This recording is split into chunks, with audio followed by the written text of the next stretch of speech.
আন্দোলনরত শিক্ষার্থীদেরকে রাজাকারের বাচ্চা, রাজাকারের নাতিপুতি, রাজাকার এইসব বলেছিলেন। গুলি করে আহত করা, অঙ্গহানি করার জন্য যে নির্দেশ, তদন্তের প্রধান মাস্টার মাইন্ড এবং হুকুমদাতা হিসাবে, সুপিরিয়র কমান্ডার হিসাবে শেখ হাসিনার বিরুদ্ধে তদন্ত রিপোর্ট দাখিল করেছেন। এবং তার সাথে আজকে যে তদন্ত রিপোর্টটি আমাদের তদন্ত সংস্থা চিফ প্রসিকিউটর বরাবরে দাখিল করেছেন, সেখানে মোট ৩ জনকে আসামি করা হয়েছে।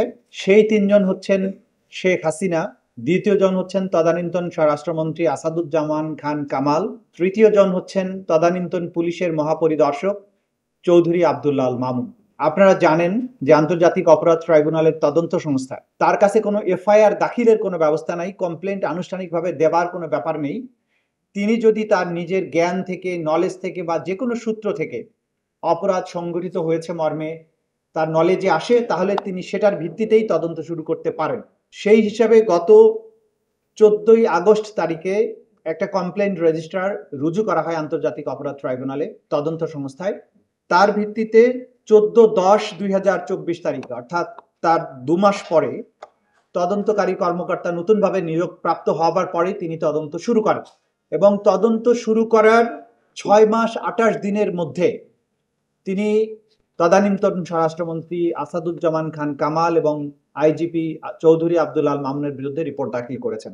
এই রিপোর্টটির কপি আমাদের হাতে পাওয়ার পরে চিফ প্রসিকিউটর এই রিপোর্টের সাথে দাখিলকৃত যে সমস্ত তথ্য প্রমাণাদি, যে সমস্ত ডকুমেন্টস, যে সমস্ত আলামত, সব কিছু এগুলো চিফ প্রসিকিউটর বরাবরে দাখিল করা হয়েছে।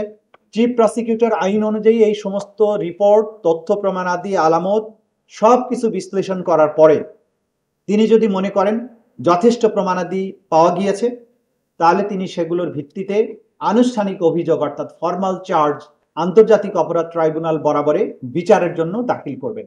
ফর্মাল চার্জ দাখিলের পরেই বিচারের আনুষ্ঠানিক প্রক্রিয়া শুরু হয়ে যাবে আন্তর্জাতিক অপরাধ ট্রাইব্যুনালে। আমাদের যে তদন্ত রিপোর্টটি আজকে পেয়েছি, সেটাতে আমরা প্রাথমিক যে দেখেছি যা কিছু, পরিপূর্ণভাবে গো থ্রু করার জন্য, দেখার জন্য আমাদের সময়ের প্রয়োজন হবে।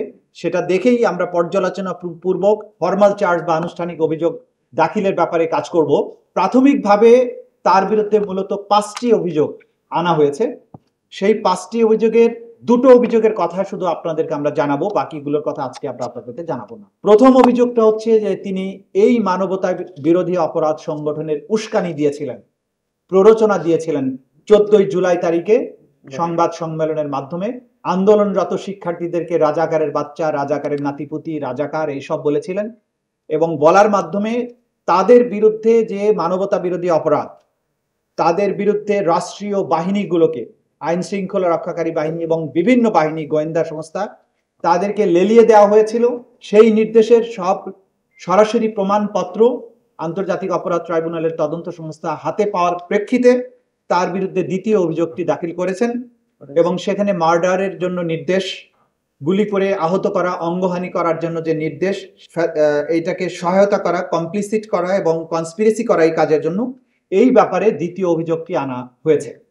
বাকি 3টি অভিযোগ বিভিন্ন স্পেসিফিক ঘটনার প্রেক্ষিতে, শেখ হাসিনার নির্দেশের প্রেক্ষিতে অপরাধগুলো যেভাবে সংঘটিত হয়েছে, কিভাবে মানুষকে মারা হয়েছে, কিভাবে বাকি অ্যাট্রোসিটিগুলো করা হয়েছে, সেই ব্যাপারে সুনির্দিষ্ট ঘটনা কেন্দ্রিক 3টি অভিযোগ আনা হয়েছে, যেগুলো বিস্তারিত আজকে আপনাদের সামনে আমরা প্রকাশ করছি না। এই তদন্ত রিপোর্ট প্রাপ্তির মাধ্যমে জাতির যে